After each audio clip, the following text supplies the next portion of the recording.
todos, é uma alegria que nós estamos iniciando mais uma live da equipe Mente Viva. Esta noite nós temos uma convidada especial que vem conversar conosco. Em seguida vamos apresentá-la, ela vai se apresentar para nós, né? Lembrando então que nós da equipe Mente Viva, eu sou o psicólogo Gilcemar, gestor da equipe, junto com o colega Danielson, que também vai se apresentar, né? E a equipe Mente Viva é aquela equipe profissional, multiprofissional, que trabalha na área da saúde mental, emocional, com psicólogos muito capacitados, psiquiatras e outras áreas da saúde, né? E nós trabalhamos em conjunto pensando na sua saúde. E nos eventos que a equipe promove mensalmente, temos uma live que acontece mensal, onde nós abordamos com muita ênfase alguns tópicos importantes, alguns temas importantes para a nossa sociedade ou para a saúde. E hoje, com muita alegria, nós estamos trazendo um tema que é muito falado no mês de setembro, né? Setembro Amarelo, que é a prevenção ao suicídio, né? E devemos trazer para dentro do mês de outubro essa temática também importante, né? Nosso tema principal hoje é a acolhida necessária para a prevenção ao grito do suicídio. Então, o próprio tema da nossa live já traz ali aquilo que nós queremos trabalhar. Reconhecimento do suicídio como um grito social, como um grito de socorro. E a acolhida que nós temos que ver, como vai ser essa acolhida diante deste grito de socorro. Sou psicólogo Gilcemar, então, de Santo Antônio da Patrulha 67, mas eu trabalho 90% em formato online e teleconsultas, além de ser gestor da equipe. Passo então ao meu colega Danielson, antes de apresentarmos a convidada. Olá, tudo bom? Eu sou o psicólogo Danielson, sou membro da equipe Mente Viva, né? Atuo na região noroeste do estado presencialmente, né? Eu tenho consultório na cidade de Panambi e também trabalho online para lusófonos, né? Não são só, meus pacientes não são só brasileiros, mas lusófonos de qualquer lugar do país. E eu integro também a equipe Mente Viva, junto com os demais colegas multiprofissionais, para promover qualidade de vida, como através dessas lives. Estou aqui para aprender com a convidada e também para compartilhar com vocês questões importantes. Já convido para participar ativamente através dos comentários. Ok? Muito bem, que alegria. Então, passamos então o nosso áudio para a nossa colega convidada, Gabriela. Se apresente para nós. Boa noite a todos, eu sou a Gabriela, sou voluntária do CVV, que é o Centro de Valorização da Vida. Para quem não sabe, nós somos um serviço gratuito de apoio emocional. Estamos disponíveis 7 dias da semana, 24 horas por dia, pelo número 188.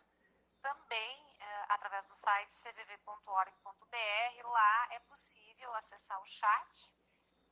E também, se para a pessoa que não tem uma dificuldade para ligar ou para falar por chat, também tem o e-mail que pode estar sendo enviado para nós. Ok, Gabriela. E você é de onde mesmo? Eu resido em Campo Bom. Além de voluntário do CVV, também fez alguma profissão ligada à saúde? Então, ao contrário do que se pensa, os voluntários que participam do CVV não precisam ser necessariamente da área da saúde, ou psicólogos ou psiquiatras, O que nós precisamos, basta ter acima de 18 anos e passam, obviamente, por um treinamento para poder estar prestando auxílio, atendendo aí no telefone, ou no chat, ou via e-mail. Um grupo de pessoas capacitadas para essa missão. Sim, temos que ser capacitados, é um assunto que requer toda uma abordagem, e isso precisa de treinamento. Ok, e não é somente suicídio que é o tema abordado no CVV, trabalhado? Na verdade, o CVV, ele presta um serviço valorizando a vida. E onde é que a gente acredita que isso acontece? A gente propicia um espaço onde a pessoa pode ligar anonimamente, né? Então a pessoa pode ligar no número 88, não precisa se identificar, não precisa dizer o seu nome, da onde está falando. Isso, o anonimato a gente percebe assim que ajuda muito as pessoas a poderem se abrir, a falar, né? E nós procuramos, é muito importante compreender que a gente procura atender as pessoas sem julgar, né, e de uma forma empática, acolhedora. Quando se cria um ambiente onde a pessoa se sente segura para poder falar sobre o que sente e não se sentir julgada, isso a gente leva a crer que isso ajuda a valorizar a vida, né? E por meio dessa valorização é que aí a gente acredita que atua na prevenção do suicídio. Mas muitas pessoas nos procuram não necessariamente porque estão tendo ideações suicidas, né? Muitas pessoas procuram muitas vezes por momentos de solidão, porque estão passando lutos, porque estão enfrentando desafios no seu cotidiano. Então, nem sempre a pessoa que nos liga necessariamente está com ideação suicida, né? Ela está com uma severa depressão ou tendo alguma outro sentimento que ela não está tendo espaço na família ou entre os amigos para conversar, e aí a gente, nesse momento, está presente. Muito bem. Então, uma bela introdução para nós, né, Daniel? Você vai atrás para nós sobre o CVV, a missão, o trabalho bonito que é esse movimento faz aí em prol da saúde social, da comunidade, da sociedade, da vida, sobretudo da vida, né? Gostaria de contextualizar, Danielson, mas antes de contextualizar o nosso tema principal, né, passo para você de novo, colega. Eu só ia comentar assim que o CVV é um movimento internacional, claro que em cada país vai ter algum nome, né? Mas veio para o Brasil no final da década de 70, no início da década de 80, e eu lembro ainda quando era apenas algumas pessoas. Pode corrigir, Gabriela, pode corrigir. Não, depois eu gostaria de colocar a palavra para também pontuar a diferença entre o trabalho de vocês e o nosso. Porque tem diferença, sim. Não é a mesma coisa. Verdade, Não é a mesma verdade. coisa. Não, pois é. Hoje Falhou o áudio. Hoje nós somos em torno de 3.300 voluntários no Brasil. Olha, né? E assim, esse trabalho de voluntariado que surgiu, né, na década de 80, no início, era só em algumas cidades, São Paulo, Rio de Janeiro, Curitiba, Porto Alegre veio bem depois.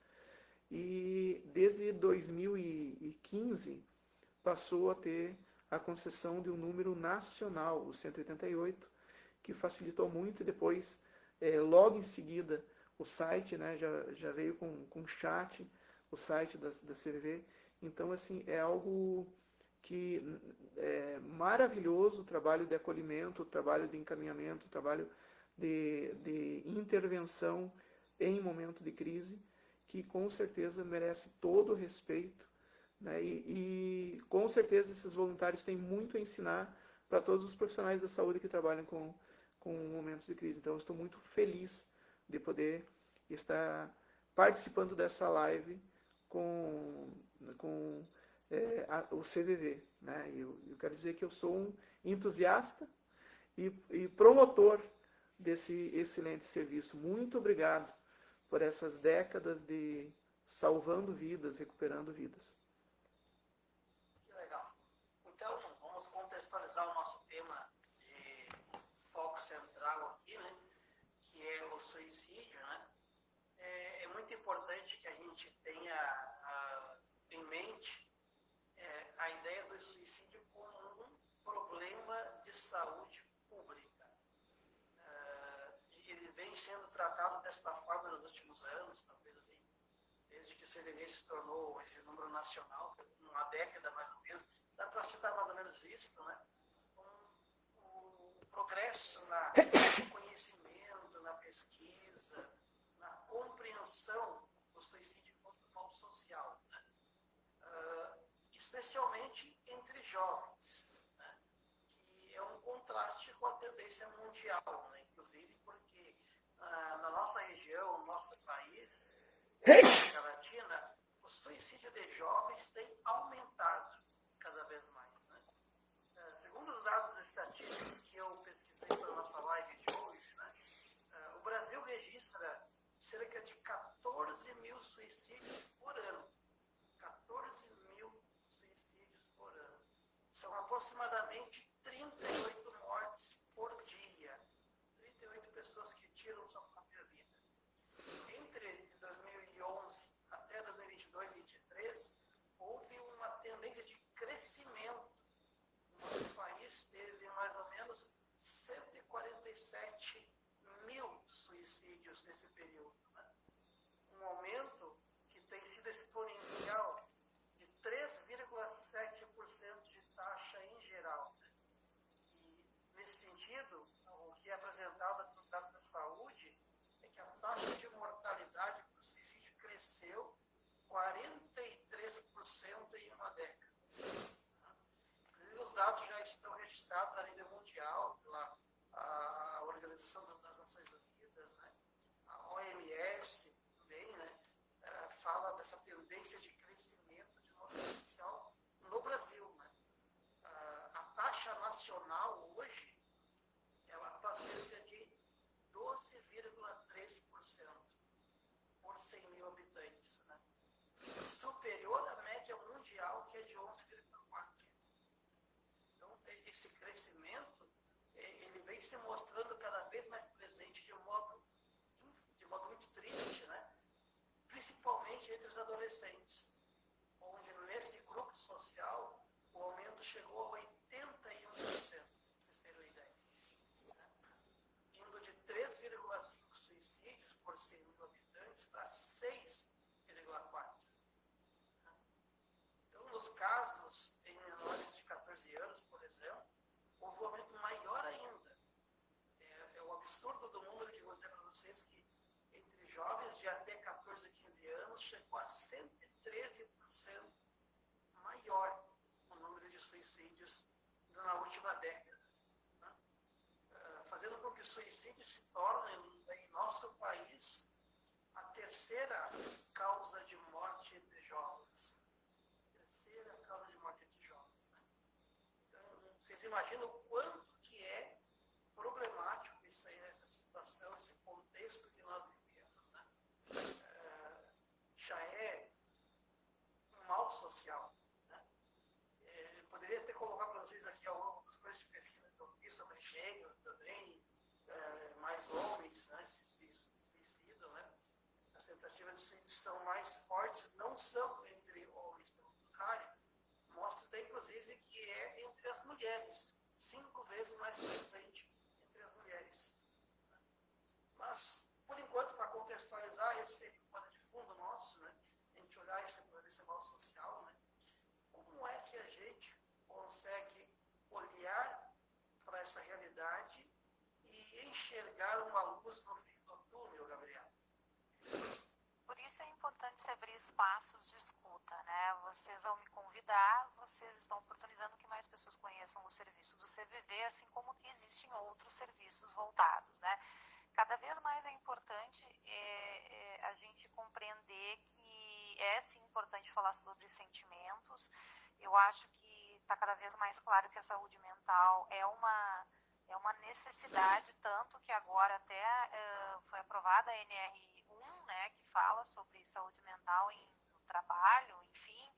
Então, a saúde mental passou a ser vista com a importância que ela tem, né? E é isso, é trabalhar na conscientização, é abrir espaços de escuta, é falar sobre que o emocional é importante, que o que se sente tem que ser trabalhado, né? E não simplesmente viver no automático, né? Então, eu acho assim, quanto mais espaços de escuta e mais empáticos nós formos com as pessoas, né, a gente, de alguma maneira, está ajudando a prevenir, né? E a valorizar a vida,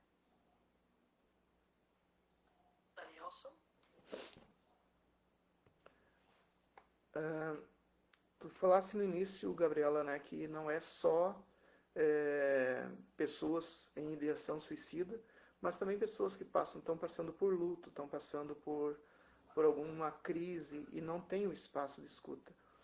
Eu fiquei pensando quando tu comentaste, e daí assim, existe algum protocolo, tipo, o que a pessoa faz depois desse momento de escuta? É feito algum tipo de encaminhamento? Ou se basta? Como é que é esse protocolo? Aí a gente tem que pontuar a diferença do nosso trabalho com um psiquiatra, por exemplo, um psicólogo. Quando a pessoa nos liga, aquele atendimento é único. Nós não temos um acompanhamento, um antes e um depois. É aquele momento ali, né? Que a pessoa está em crise e ali ela tem aquele momento para se o copo está cheio, daqui a pouco dá uma esvaziada, né? O nosso trabalho jamais vai substituir o trabalho de um psicólogo, de um psiquiatra. Primeiro porque nós não damos diagnóstico, né? Nós não diagnosticamos. O que a gente faz? A gente está lá para escutar a pessoa empaticamente, né? E também, né, no caso, a gente também não tem, né, assim como a gente não dá diagnóstico, a gente não dá um tratamento, né? Não dá um tratamento. Então, o que a gente procura fazer? É escutar, né? E não direcionar a pessoa, né? Então, a gente não tem um protocolo que vai dizer, olha, faça isso, faça aquilo outro. Muito pelo contrário, a gente escuta, aceita o que a pessoa nos traz e com isso, né, a gente acredita que a pessoa, então, de alguma maneira vai dar aquele momento de pressão aonde levaria ela a ter um ato impetuoso, vai dar uma atenuada e aí ela vai poder entrar em... Porque quando ela está falando, quando ela está expondo seus sentimentos, de alguma maneira ela organiza a cabeça dela e através dessa organização ela começa a ter insights, ela começa a procurar, vamos dizer assim, melhores caminhos, né? Mas realmente, depois que desligou o telefone, nós não temos como saber o que aconteceu ou não. É aquele momento único e pontual, diferente de um psicólogo que tem um acompanhamento, né? Sei lá, 10, 15 sessões, tu vê uma progressão. A gente é um pronto-socorro emocional que atua naquele momento para aliviar a pressão. E é isso. Só explicando, viu, Jusemar, explicando a minha pergunta também para a Gabriela. A gente não sabe quem vai estar acompanhando, quem já está acompanhando. Quero agradecer ao pessoal que está acompanhando pelo Facebook. Lembrando para deixar as suas dúvidas, experiências aqui que a gente repassa, né? Mas assim, dependendo quem fazer, né, a gente sabe, para que saiba o que é, né? É importantíssimo no momento de crise em que de repente as portas estão abertas, a pessoa se sente com portas fechadas, e daí tem pelo menos ter assim um espaço de escuta que é fundamental, né?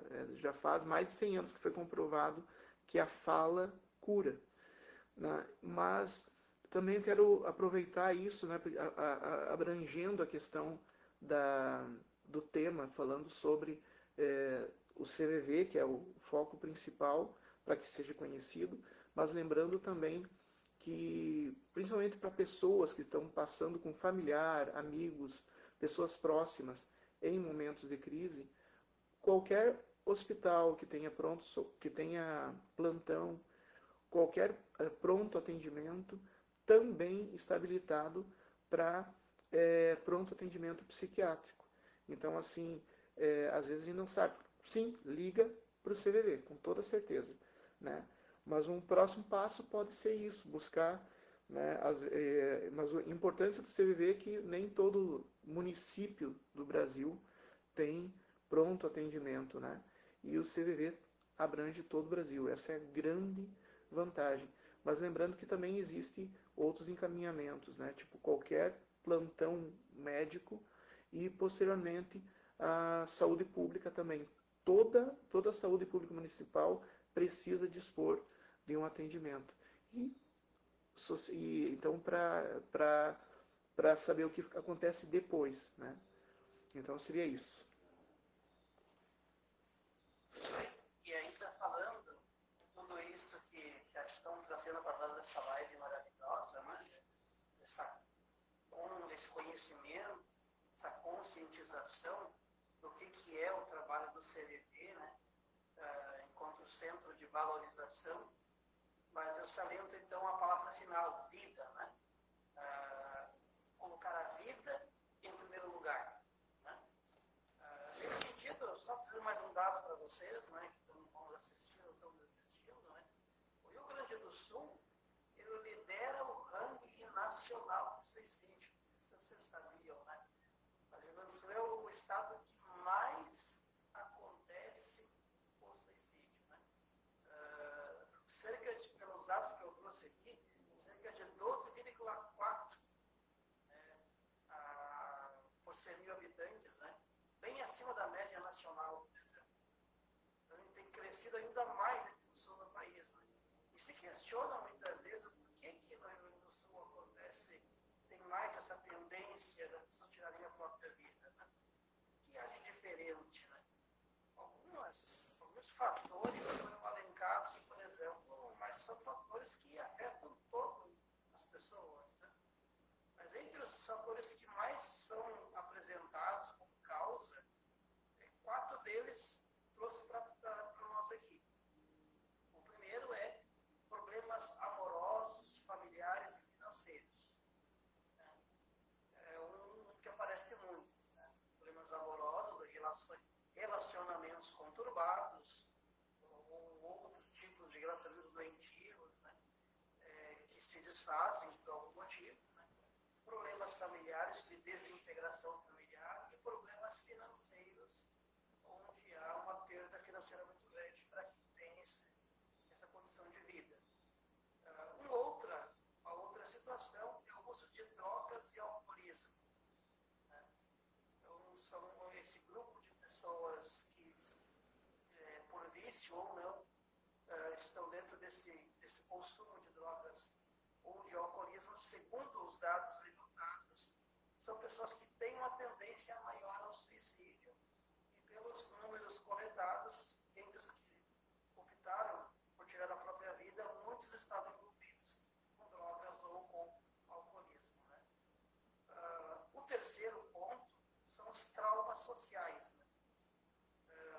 E aí, nesses traumas sociais, entra um leque de coisas que podem afetar o emocional da pessoa, desde uma violência física, uma violência sexual, muito comum, infelizmente, né?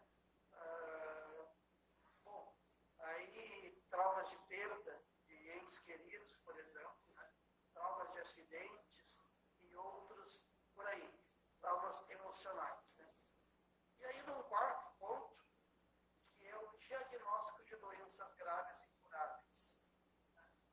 A pessoa às vezes recebe um diagnóstico e não está preparada para aquele diagnóstico, que é pega de surpresa e, de repente, a vida perdeu o sentido. A vida perdeu o valor. Então, em todos esses 4 casos, eu posso pensar que há ali dentro, talvez, um problema de valorização da vida. Então, seja os problemas familiares, financeiros ou amorosos, seja o uso de drogas, né, de alcoolismo, Daniel, os traumas que, em geral, e o diagnóstico de doenças, parece que a vida está comprometida de alguma forma. Não é mesmo? Passo para você. Até acrescentando assim, né, que essa pesquisa mostra que o Rio Grande do Sul, infelizmente, tem esse recorde, né, de tendência ao suicídio, e eu relaciono a questão da cultura tradicional do Rio Grande do Sul, que é uma cultura assim que reprime, normalmente é uma cultura que reprime demonstrações afetivas, tanto de homens como de mulheres também. Uma cultura que supervaloriza o alcoolismo, tipo, é uma cultura idolátrica do alcoolismo, né? E esses 2 fatores, se por um lado, como esse serviço que o CVV oferece, de dar um espaço de escuta, causa alívio, uma vida toda de não ser ouvido por causa da opressão da cultura. Né? A cultura do Rio Grande do Sul, claro que não é só no Rio Grande do Sul, mas é uma das causas disso, da opressão. Né? Se falar cura, como eu falei agora há pouco, né, referindo ao CVV, e é um consenso nas ciências médicas que falar cura, por outro lado, o calar adoece. Inclusive, uma das vezes que eu falava sobre prevenção do suicídio, eu falava, né, que quando se fala assim, não fala sobre esse assunto não, esse assunto é ruim. Não, e a palestra que eu dava era, precisamos falar sobre isso. Né? É necessário. Né? Se o falar cura, o calar adoece.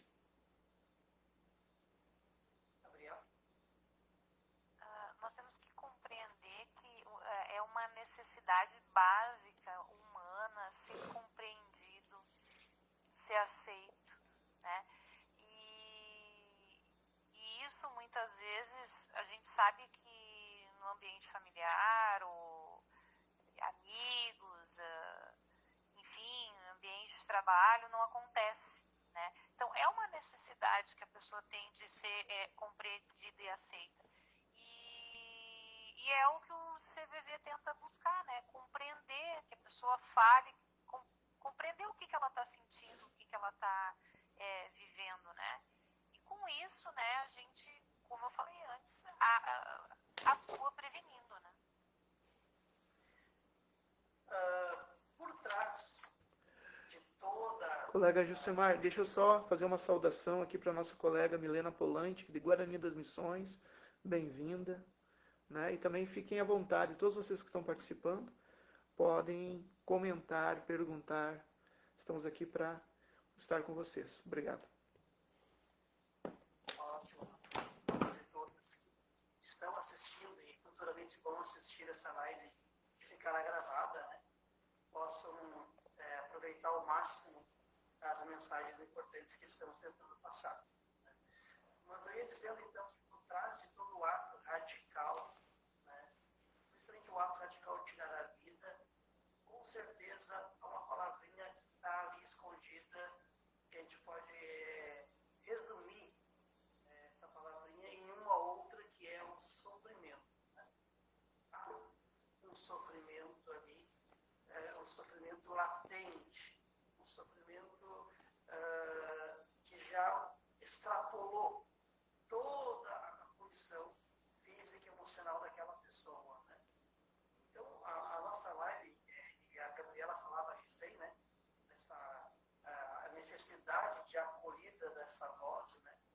Dessa voz que clama através de um telefone, de um chat, de uma mensagem, de um encontro presencial, que clama por uma acolhida. E aí, na nossa live, nós colocamos a palavra grito. Né?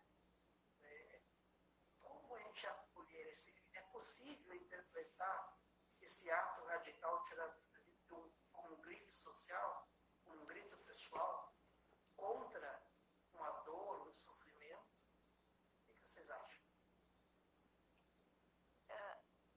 Acreditamos que a tendência natural, né, de um ser humano sempre é buscar a vida, né, buscar sobreviver. Essa é a tendência natural. Quando a pessoa ela não vai nesse sentido, certamente algo não está certo, né? Algo está fora do lugar. E o que acontece? Quando isso começa a acontecer, é onde a gente tem que ter um cuidado, né? Onde a gente tem que buscar, então, abrir esses espaços para que a pessoa possa, então,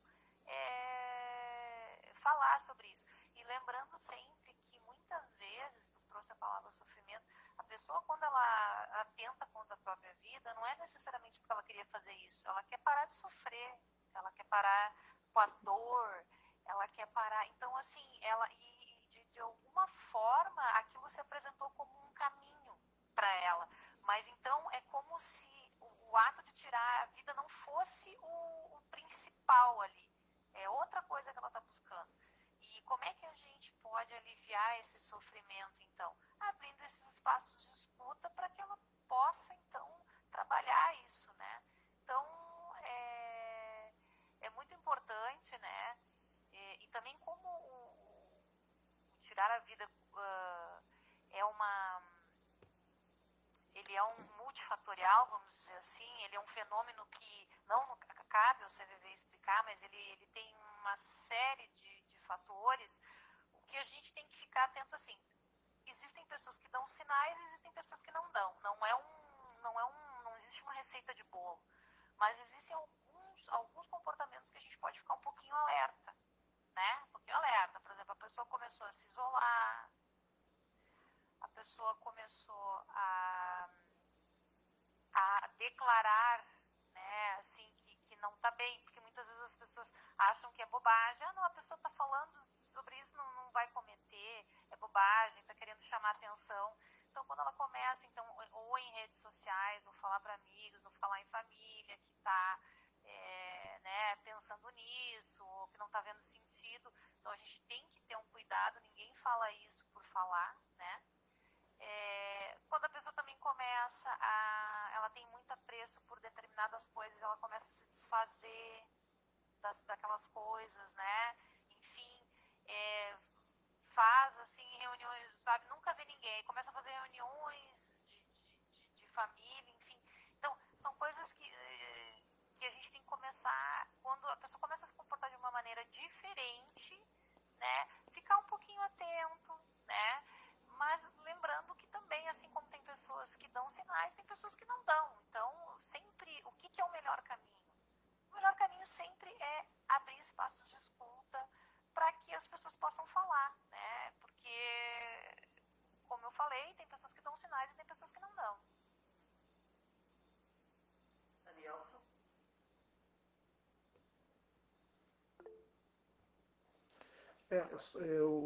Me chamou bastante atenção, isso é importante assim, para quem já trabalha basicamente com escuta de situações de crise, que é o caso da equipe do CVV.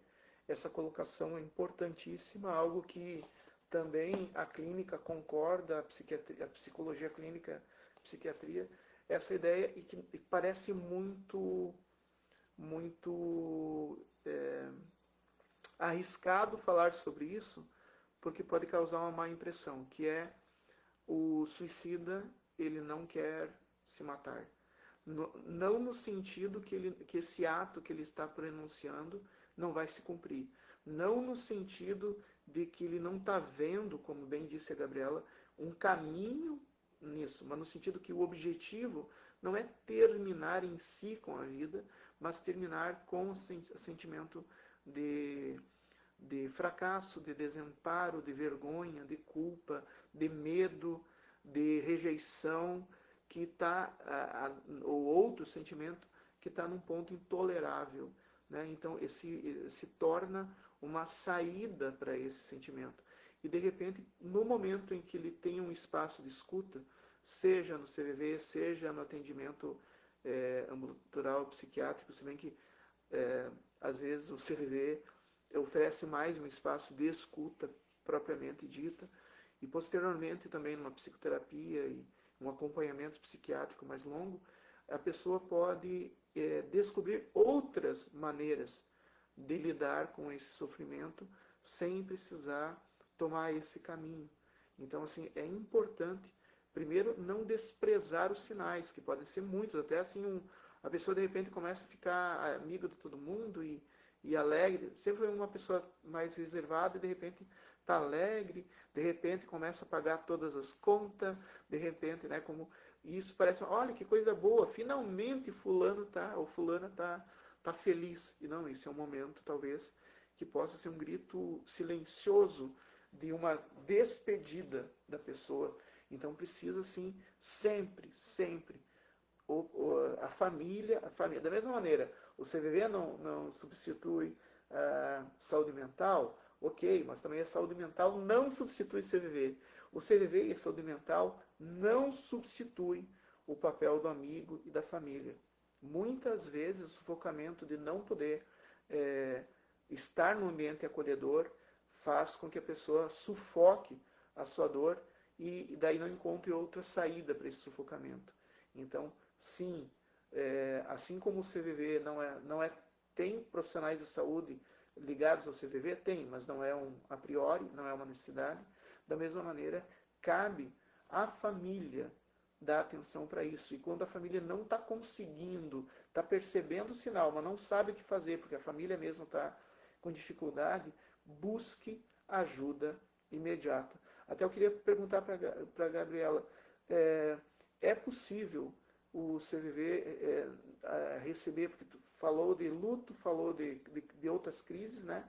É possível o CVV receber uma ligação de um familiar ou de um amigo de um suicida para receber algum tipo de orientação?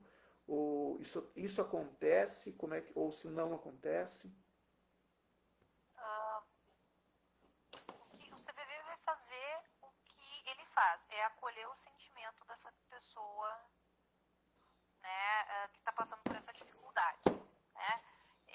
Então nós atendemos a pessoa enquanto o sentimento dela estar vivendo aquela situação ali, né? Mas nós não podemos atender por intermédio dela, né? A gente não pode direcionar o que ela vai fazer com esse ente querido dela, esse parente, e sim acolher a dor que essa pessoa está passando, o sentimento que essa pessoa está passando pela situação, né? Muito bem. Já estamos falando na ótica da prevenção, de alguma forma. A fala do Danielson, da Gabriela, já estão dentro desse escopo que nós queremos apontar aqui, né, que é prevenção ao suicídio. Né? Então, sobretudo, a acolhida, e aí, diferenciando um pouquinho, como a Gabriela trouxe para nós, né, que a escuta que é feita no CVV e da escuta feita numa clínica, né, na clínica psicológica. Né? Em geral, todo profissional da saúde, de modo especial o psicólogo, né, deveria ter essa escuta ativa, né?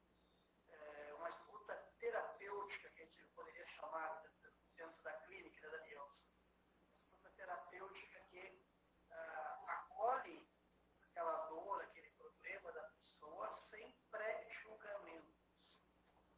Sem pré-julgamentos, porque na maioria das vezes, quando a pessoa desabafa o seu problema emocional, ela não está fazendo isso com o intuito de esperar alguma correção, alguma orientação prática. Ela quer ser ouvida. Ela quer sentir que alguém se importa com ela. Né? E aqui nós já podemos pensar na ideia do grito, que a gente fala aqui, né? Esse grito, muitas vezes, é a mais silenciosa possível, né? A gente pensa, às vezes, que esse grito seria de uma forma de extrapolar uma raiva, extrapolar um sentimento, né, de manifestar uma incompreensão social, mas muitas vezes o grito é no silêncio, que alguém ou ninguém escuta. Né? É muito comum, infelizmente, o isolamento levar ao suicídio. Né? Pessoas que vivem sozinhas, isoladas, eventualmente recebem algum diagnóstico de saúde, estão lá já vivendo isoladas e aí a vida perde o sentido. Eu queria trazer daí esse último ponto, talvez, para vocês debaterem, colegas. Quando a vida perde o sentido, o que nós, que supostamente temos motivação para viver, vamos usar o supostamente entre aspas, porque cada um sabe da sua dor, né? Mas aqueles entre nós que temos a motivação para viver, quando a vida perde o sentido, o que nós podemos dizer para essa pessoa? Como nós podemos incentivá-la a olhar novamente para a vida e dar um valor para essa vida? O que vocês diriam para uma pessoa que diz que a vida perdeu o sentido?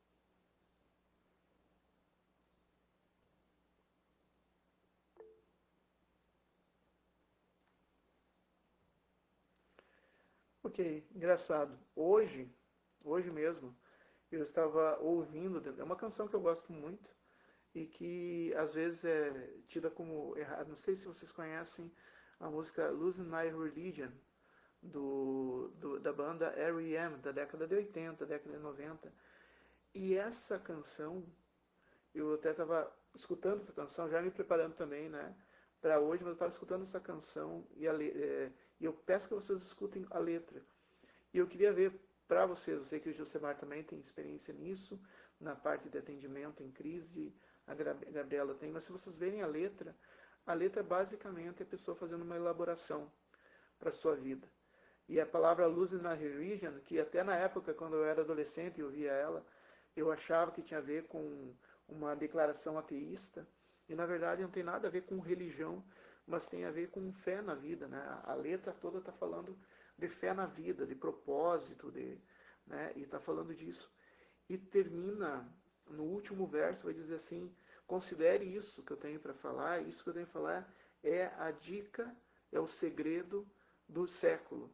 Tudo isso, todas e a dica, que é a dica do século, é todas essas coisas que eu fico comparando de mim com os outros, todas essas coisas que me fazem me sentir inferior aos outros, toda a superioridade que eu vejo nos outros, todo o esvaziamento que eu vejo em mim mesmo, tudo isso não passa de um sonho, ou seja, tudo isso não é real. Né? Na verdade, ele está dizendo que na verdade os problemas todos são vividos da mesma maneira. Então, assim, não da mesma maneira no sentido de unicidade, mas no sentido de que não existe ninguém que é superior, né? E não existe ninguém que é fracassado. Tanto o fracasso como o sucesso, tudo são momentos, e a gente fica preso ao momento. Ele vai chamar de apenas um sonho, just dream.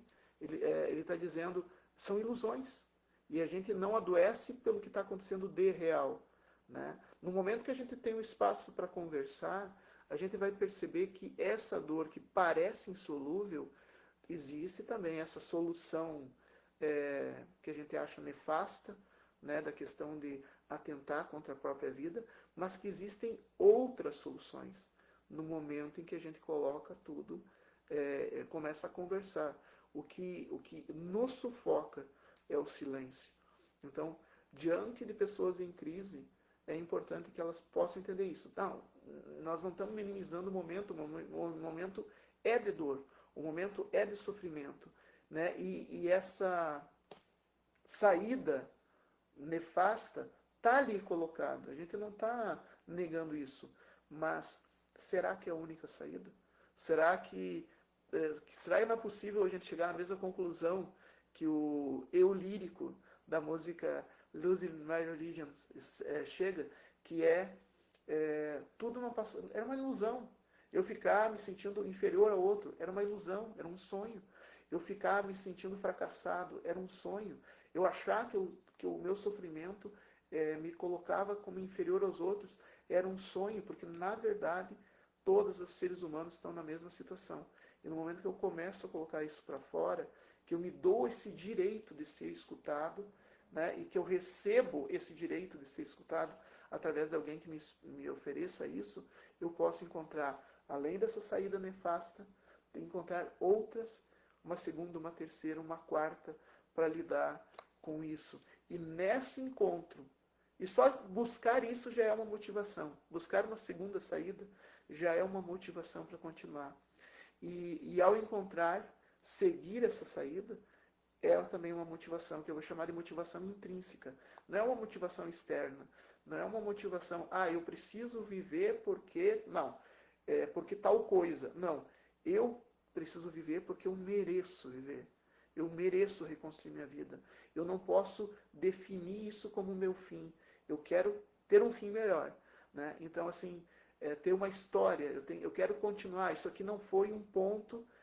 Essa crise que eu estou vivendo não é um ponto final do texto. É uma vírgula. É 3 pontinhos. E no parágrafo seguinte, eu tenho outras coisas para viver. Difíceis, fáceis, alegres, tristes, mas a minha vida continua.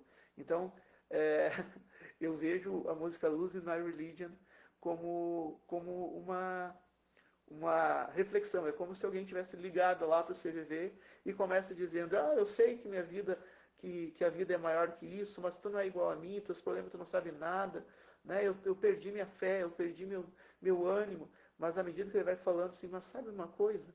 Era tudo uma ilusão, era tudo sonho, né? Eu posso fazer diferente assim que eu abrir os olhos e acordar para a vida. Então, eu estava ouvindo isso e coincidentemente eu escutei essa música hoje e coloco essa música como uma reflexão. Ótimo, Daniel. Muito obrigado. Gabriela, com você. Eu creio que, em primeiro lugar, né, quando a pessoa chegando que não viu mais sentido na vida, primeiro que o sentido da vida e o propósito de vida é uma coisa muito pessoal, né? A trajetória que a pessoa percorreu na vida dela e os propósitos e o sentido é só dela, né? Não tem... eu acredito que, em primeiro lugar, se colocar ao lado dela, né? Acolhendo esse sentimento que, ok, você não sente mais sentido na vida. Me explica melhor isso, eu quero entender, né, aonde foi que você sabe, aonde foi que, né, tomou esse rumo, enfim, tá ali do lado e escutar, né, porque não há nada que você vai dizer para a pessoa. Existem coisas que tem que ser de dentro para fora, né, claro que pensando que tem situações que, né, as pessoas têm que ser dirigidas, enfim, né, mas sempre de dentro para fora. Então, de alguma maneira, colocar para ela, olha, me explica um pouco melhor, eu estou aqui para te ouvir, eu vou ficar o tempo que for, para tu me dizer aonde está, né, onde é que tu não está mais enxergando sentido, enfim, eu estou aqui contigo para te ouvir. E aí, né, ter a fé, né, a gente tem que ter a fé, né, que a pessoa ela tem o poder de se autorresolver, né? Que a pessoa ela tá num momento de fragilidade. Isso é muito importante. A gente tem que entender que o voluntário ele não é superior, ele não está superior à pessoa que está ligando, né? A pessoa que está ligando ela está num momento de fragilidade e o voluntário está mais, vamos dizer assim, estável. Mas isso não quer dizer que o voluntário de momento algum está superior, né, à pessoa que está ligando. E, de certa forma, se equalizar com a pessoa, olha, estou aqui contigo para te ouvir, isso sim faz com que a pessoa né, de alguma maneira comece a se organizar, né? Muito bem, Gabriela e Daniel trouxeram ótimos relatos para nós. Josemar, só deixa eu dar mais Quero agradecer a presença da Ivânia Gondorek, de Novo Xingu, Rio Grande do Sul, que, se não me engano, se não me falha a memória, ela é membro do gabinete feminino na cidade de Novo Xingu. Então, obrigado pela participação e coloque suas dúvidas, a gente repassa aqui, né? Estamos aqui para acolhê-los. Obrigado a todos que estão participando. Muito bem, fechando esse último bloco, então, retomando um pouquinho, né? A gente falou nesse último bloco aqui do sentido da vida, né? Quanto que é chocante, e para nós que trabalhamos com isso, o quanto que é importante essa acolhida a esse sentimento de falta de sentido. Como dizia a Gabriela, as pessoas que têm, apresenta que não tem sentido na sua vida, a pergunta da Gabriela, né? Fale um pouco mais sobre isso, então, né? Na medida que a pessoa conversa, vai botando para fora, talvez até o sentido acaba aparecendo, né? Entre aspas, né? Dá para interpretar dessa forma. Existe uma linha terapêutica, a logoterapia, que trabalha justamente o sentido da vida, se não me engano. E pelo que eu lembro, eles dizem mais ou menos assim, que o sentido ele é algo que se apresenta espontaneamente para nós na medida que nós o procuramos, na medida que nós o buscamos. Quando nós o buscamos, nós também o construímos. Então quer dizer o quê? Que a gente vai construindo sentido para a vida a cada escolha que a gente vai fazendo, a cada momento, né? Que eu me vejo nessa encruzilhada estou fazendo escolhas na minha vida. Cada escolha que eu faço vai construindo esse sentido para a minha vida ter um valor, ter um significado. Né? Então, é mais ou menos por aí que a logoterapia fala, né? Que nós podemos sempre reconstruir, sempre renovar, sempre dar uma nova cor, digamos assim, pintar de novo o nosso quadro. Né? Pô, tá escuro, tá cinza, tá preto, vou pintar de outra cor, vou começar de novo. Né? Aí tem uma frase que o Danielson falou, né? Na última fala dele aqui, mas antes a Gabriela falou também uma coisa importante, que a pessoa tem condições, né, de se renovar. Aí eu lembro de uma frase do preceito do Carl Rogers, na psicologia humanista. Ele fala da tendência atualizante, que a pessoa tem que descobrir em si mesmo essa capacidade de se atualizar, se renovar. E nós que acolhemos esta pessoa, temos que dar a ela as motivações, as condições para que ela consiga se reconstruir. Essa tendência atualizante que vai despertando na pessoa as suas capacidades, seus dons, né? Ela vai se reencontrando consigo mesma enquanto pessoa. Ela vai se vendo como um ser de valor. E um ser de valor que está acima de qualquer outra coisa. Ela encontra em si esse valor nela mesma e depois na vida. E aí, por último, antes de finalizar, o Danielson falou lá atrás, eu me dou o direito de ser escutado. Aí vem a tendência atualizante. Quando eu decido que eu mereço, que eu quero, eu vou investir, eu vou me permitir ser escutado. Eu vou em busca de alguém que me escute. Se esses não me escutam, os que estão perto de mim, eu vou em busca, porque eu mereço, porque eu preciso, porque eu quero. Isso vai dando sentido para a vida. Passo para vocês para talvez a rodada final, de repente. Só para também fazer um fechamento, lembrando, né, que a capacidade de ouvir, né, ela tem que ser desenvolvida, porque desde pequeno o que o pai e a mãe nos ensinam? A falar, né? Você não vê um pai ou uma mãe explicando para um filho ouvir atentamente, né, ter a escutativa. Então essa é uma habilidade que realmente a gente tem que desenvolver, né? Então é muito mais fácil falar, né? É muito mais fácil quando a pessoa vem com um problema, a gente observa que as pessoas já faz isso e aquilo, direcionam, né? Do que não ouvir e acolher, né? Então porque é mais fácil, né? Porque o ouvir, a pessoa às vezes traz as suas dores e a pessoa já se sente na obrigação de ter que já dar toda uma solução. Não, às vezes a pessoa só quer ser ouvida, né? Bom, eu gostaria de agradecer, então, o espaço que eu tive aqui. A nossa conversa foi realmente muito enriquecedora. E, de novo, comentando, deixando, né, se você que está nos assistindo passa por um problema, uma dificuldade, ou não tem espaços de escuta, saiba que nós, o CVV, através do número 188, estamos disponíveis 7 dias da semana, 24 horas por dia. Para escutar, para acolher. Muito bem. Danielson, palavras finais? Primeiro quero agradecer pela chance de estar aqui, né? Porque também tu que está participando está nos emprestando o ouvido, né? Tu está fazendo, então a gente também está sendo escutado aqui, né? E eu quero agradecer mais uma vez, manifestar a minha admiração pelo trabalho da CVV, uma organização que tem feito um trabalho de utilidade pública muito sério e muito importante, numa área que é mais ou menos invisível, né? Então quero agradecer e recomendar mais ou menos tanto o número 188 para chamadas, quanto o site, né, que é cvv.org, se não me engano, certo? Isso aí. E obrigado também pelo Jusemar, que fez essa ponte entre a equipe Mente Viva e o CVV.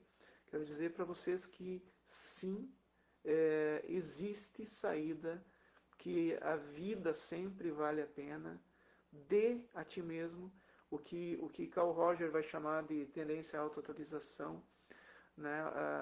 A psicanálise vai chamar por outros nomes, que se chama porção egóica saudável, né? Tem uma parte tua que não está contente, não está satisfeita com essa angústia e quer te tirar dessa angústia.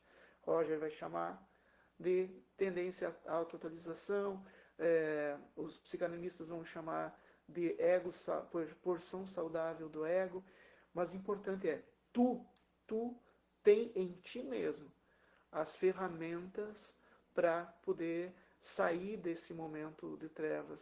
Mas, assim como a gente pode ter uma caixa de ferramenta, mas nem sempre saber usar, e daí a gente vai pedir para um vizinho, olha, como é que se usa tal ferramenta? E o vizinho. Então, conte sempre, tanto com o CVV, quanto com a equipe Mente Viva, quanto o sistema de saúde mental, para poder aprender essas ferramentas que tu já tens. Mas jamais deixe ser dominado por esse pesadelo, né? Acorde e veja que tudo é uma ilusão, que logo tu vai estar lembrando disso por mais um momento de vitória sobre um momento difícil. Obrigado e me coloco à disposição sempre. Muito bem, colegas, então vamos para o nosso fechamento, né? Então, lembrar que, como mensagem final, talvez, a vida sempre vale a pena, né? A vida sempre vale a pena. Então, se você está precisando, de alguma forma, de desabafar, o CVV no 88, 24 horas por dia, e, posteriormente, busque uma coisa do profissional de saúde, da psicologia. A equipe Mente Viva está disponível também com grandes profissionais, né, para lhe acolher. Busque na rede social, equipe Mente Viva, busque o CVV e acredite sempre na vida. Né? De modo especial, valorize, seja pessoa. E ser pessoa é ser alguém merecedor de vida. Né? Escolha ser pessoa, escolha viver. Um grande abraço para vocês, colegas, para aqueles que nos ouviram, né? Nessa live de hoje, a acolhida ao grito de socorro do suicídio. Tchau, tchau. Boa noite. Boa noite.